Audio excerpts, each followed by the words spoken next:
Ve más allá del tiempo. Se ha escrito largo y tendido sobre la importancia de vivir el presente. Podría citar estadísticas de cualquier índole, desde conducir con la cabeza en otra parte hasta el divorcio, que respaldan la idea de lo difícil que nos resulta vivir el presente. Pero me gustaría profundizar esta idea expresándola en términos cuánticos. En el presente es donde existen simultáneamente todas las posibilidades en el campo cuántico. Cuando estamos presentes, vivimos el momento. Podemos ir más allá del espacio y el tiempo y hacer realidad cualquiera de estas posibilidades, pero cuando vivimos en el pasado no existe ninguna de estas nuevas posibilidades. ¿Has aprendido que cuando los seres humanos intentamos cambiar, reaccionamos como adictos porque nos volvemos adictos a nuestros estados químicos del ser habituales? Cuando tienes una adicción es casi como si el cuerpo poseyera una mente propia. A medida que las situaciones del pasado provocan las mismas respuestas químicas de la del episodio original, tu cuerpo cree estar reviviéndolo, y en cuanto lo adiestras con este proceso a ser la mente subconsciente, el cuerpo es el que lleva la batuta, se convierte en la mente y por lo tanto puede en cierto sentido pensar. He hablado de cómo el cuerpo se convierte en la mente por medio del ciclo de pensar, sentir, sentir, pensar. Pero con los recuerdos del pasado también ocurre lo mismo. El proceso es el siguiente: vivimos una experiencia con una carga emocional. Después tenemos un pensamiento sobre este episodio. El pensamiento se convierte a su vez en un recuerdo que reproduce de forma refleja la emoción de la experiencia. Si seguimos pensando en aquel recuerdo de manera repetida, el pensamiento, el recuerdo y la emoción acaban fusionándose en una sola cosa y memorizamos las emociones. Ahora, vivir en el pasado ya es un proceso más subconsciente que consciente. El subconsciente se ocupa de la mayoría de procesos físicos y mentales que tienen lugar mecánicamente. La mayor parte de esta actividad sirve para que el cuerpo siga funcionando. Los científicos se refieren a este sistema regulador como el sistema nervioso autónomo. No necesitamos pensar en respirar, en hacer que el corazón siga latiendo, en subir o bajar la temperatura corporal, ni en ninguno de los otros millones de procesos que ayudan al cuerpo a mantener el orden y a curarse. Es evidente lo peligroso que puede ser ceder a este sistema automático el control de las respuestas emocionales diarias desencadenadas por nuestros recuerdos y el entorno. Esta serie subconsciente de respuestas rutinarias se han comparado de formas muy diversas con un piloto automático y con los programas automáticos de un ordenador. Estas analogías intentan mostrarnos que bajo la mente consciente hay algo que controla nuestra conducta. El siguiente ejemplo te ayudará a entenderlo mejor. Imagínate que siendo pequeño un día, al volver a casa, descubriste a tu mascota preferida tendida muerta en el suelo. En el cerebro se te quedó grabado a fuego, nunca mejor dicho, cada impresión sensorial de esta experiencia. La experiencia te asusta. Con experiencias traumáticas como esta, es fácil entender cómo las emociones se convierten en respuestas memorizadas, inconscientes a situaciones del entorno que nos recuerdan la pérdida de un ser querido. A estas alturas ya sabes que el pensar en la experiencia creas en el cerebro y el cuerpo las mismas emociones que sentirías si estuviera ocurriendo de nuevo. Todo cuanto se necesita para activar este programa es un pensamiento fortuito o una reacción a una situación del mundo exterior. Y de pronto vuelves a sentir aquella profunda sensación de pena. El desencadenante puede ser ver un perro parecido al que tú tenías o visitar un lugar a donde lo llevabas de cachorro. Sea cual sea el estímulo sensorial, activa una emoción.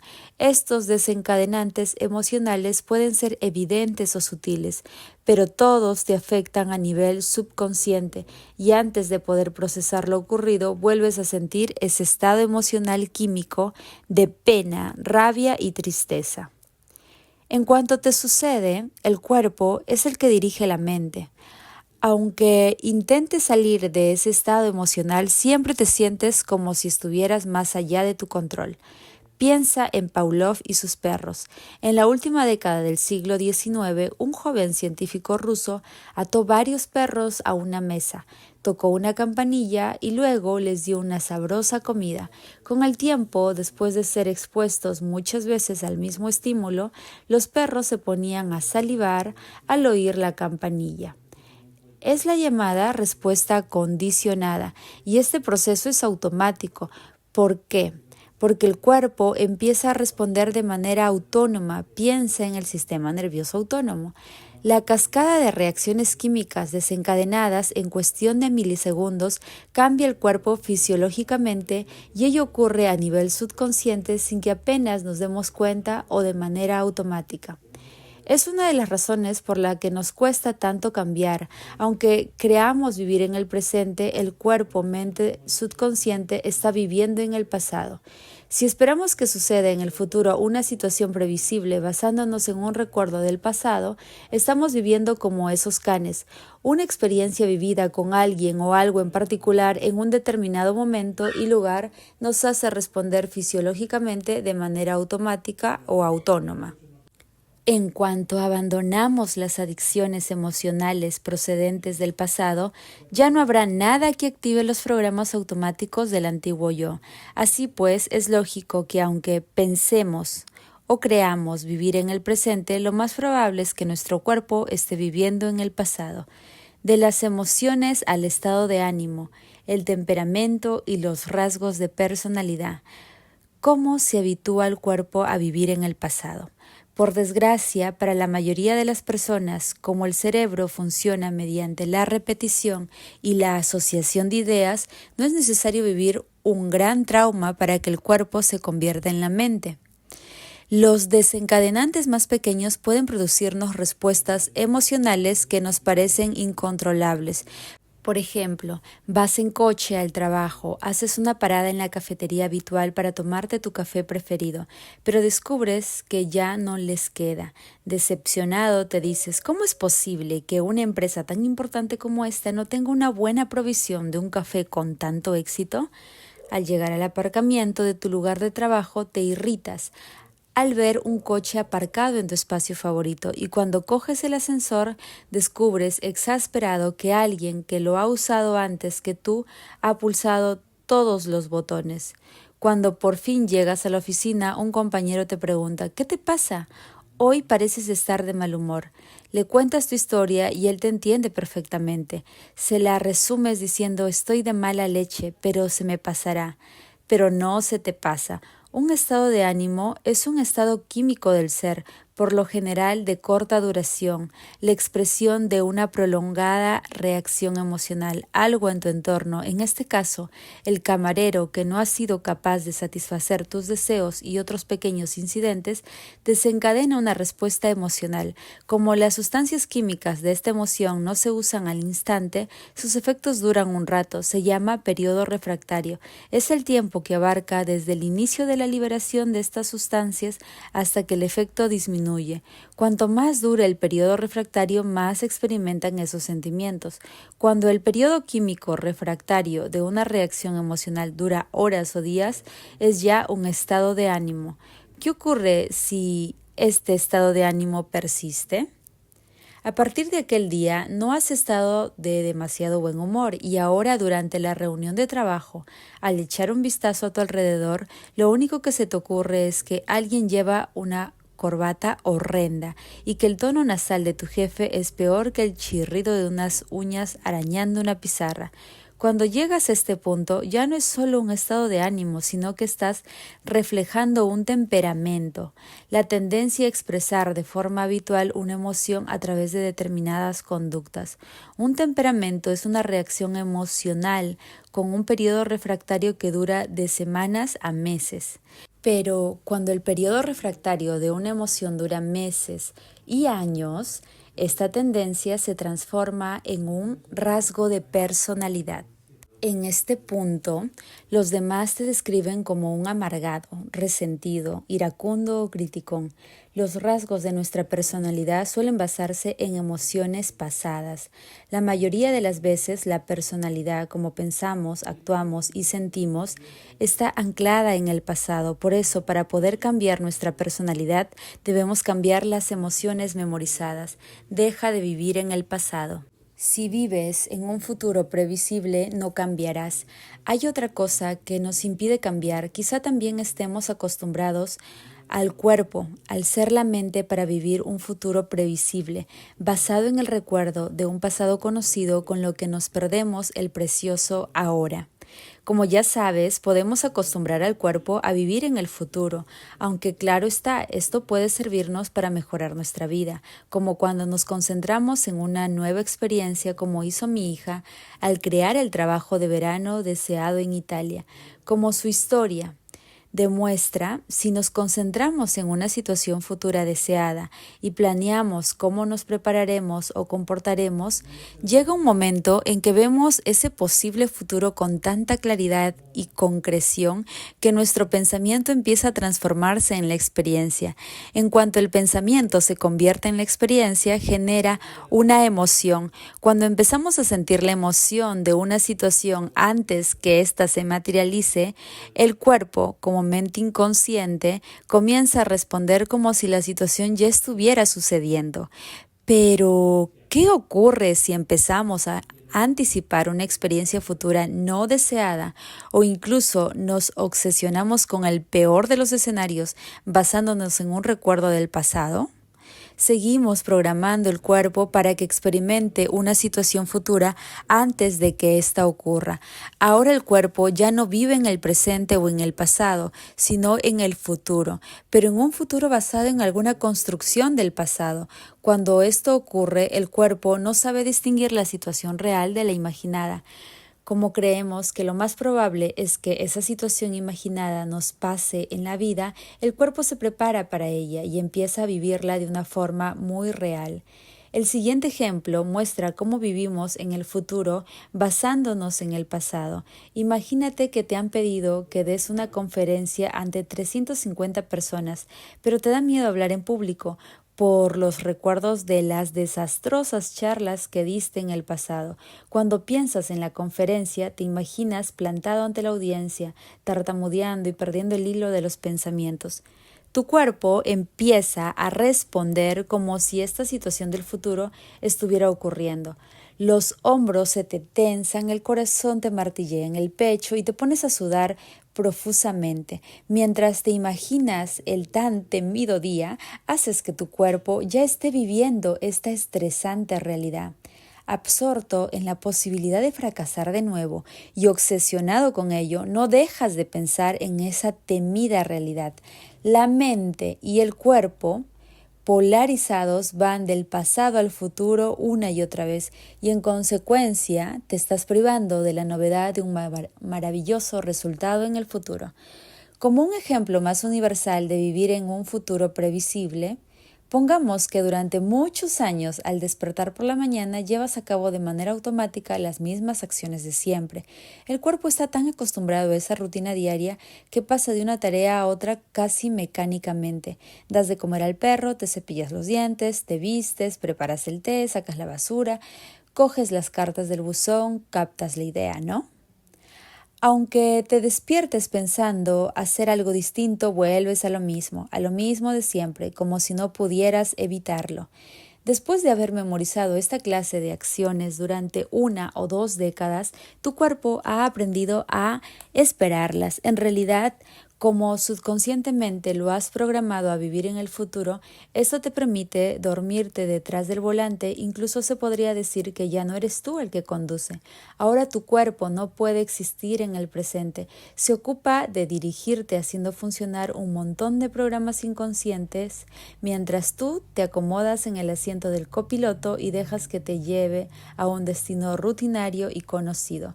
Para abandonar tus hábitos casi automáticos y dejar de anticipar el futuro, necesitas aprender a vivir más allá del tiempo. Más adelante me extenderé sobre el tema. Vivir en el pasado, que es tu futuro. El siguiente ejemplo muestra cómo las emociones de siempre crean el futuro correspondiente. Un compañero del trabajo te invita a la barbacoa del 4 de julio. Sabes que todos los de tu departamento van a ir, pero no te gusta el anfitrión. Siempre es el número 1 y no le importa hacérselo saber a los demás. Cada vez que ha organizado un encuentro, has acabado pasándolo fatal, porque este tipo hace que te subas por las paredes. Mientras conduces hacia su casa, no dejas de pensar en que en la última fiesta interrumpió la comida para regalarle a su mujer un nuevo BMW. ¿Estás seguro, como le has estado diciendo a tu pareja durante toda esta semana, que será un día horrible? Y acaba haciéndolo.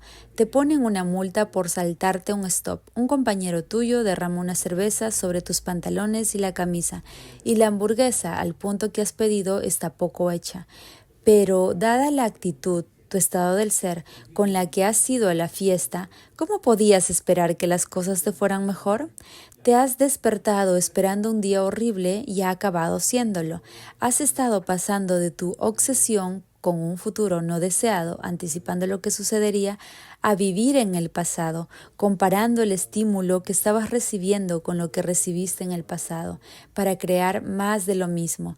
Si observas tus pensamientos y los escribes, verás que la mayor parte del tiempo estás pensando en el futuro o en el pasado. Vive tu nuevo futuro deseado en el precioso presente. Hay otras preguntas importantes que debes hacerte. Si sabes que al estar presente y eliminar tus conexiones con el pasado puedes acceder a todos los resultados posibles en el campo cuántico, ¿por qué elegir vivir en el pasado y seguir creándote el mismo futuro? ¿Por qué no hacer lo que ya está a tu alcance, modificar mentalmente la configuración del cerebro y el cuerpo para cambiar antes de que se materialice la experiencia deseada? ¿Por qué no decidir vivir ahora el futuro elegido? En lugar de obsesionarte con una situación traumática o estresante que temes vivir en el futuro, basándote en tu experiencia del pasado, obsesiónate con una nueva experiencia deseada que aún no hayas sentido emocionalmente. Permítete vivir ahora en ese posible nuevo futuro hasta el extremo que tu cuerpo acepte o crea estar sintiendo las elevadas emociones que la situación te producirá en el presente. Aprenderás a hacerlo. ¿Te acuerdas de cuando le dije a mi hija que debía vivir como si ya hubiera experimentado aquel maravilloso verano en Italia? Al hacerlo, ella le estaba transmitiendo al campo cuántico que aquella situación ya se había materializado. Las personas que han destacado en el mundo lo han demostrado. Miles de las llamadas personas corrientes lo han conseguido y tú también puedes lograrlo. Tienes todo el equipo neurológico necesario para trascender el tiempo, para adquirir estabilidad. Lo que algunos llaman milagros, yo lo considero casos de individuos que se esforzaron en cambiar su estado del ser para que el cuerpo y la mente ya no siguieran siendo simplemente un registro del pasado, sino dos activos compañeros encaminándose hacia un futuro mejor. Trasciende los tres grandes: la experiencia, cumbre y los estados alterados de conciencia normales. A estas alturas sabes que el mayor obstáculo para cambiar el hábito de ser el mismo de siempre es pensar y sentir de acuerdo con el entorno, el cuerpo y el tiempo. Mientras te preparas para el proceso de meditación que aprenderás en este libro, tu primer objetivo será aprender a pensar y sentir más allá de los tres grandes.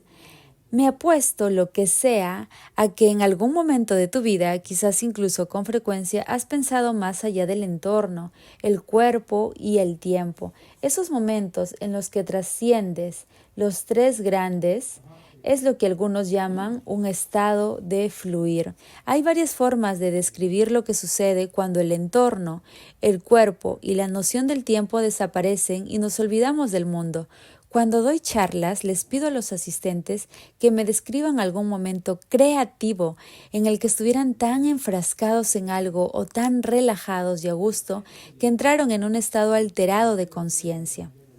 Estas experiencias suelen ser de dos clases. La primera es la llamada experiencia cumbre, un momento trascendente en el que alcanzamos un estado del ser que asociamos con los monjes y los místicos.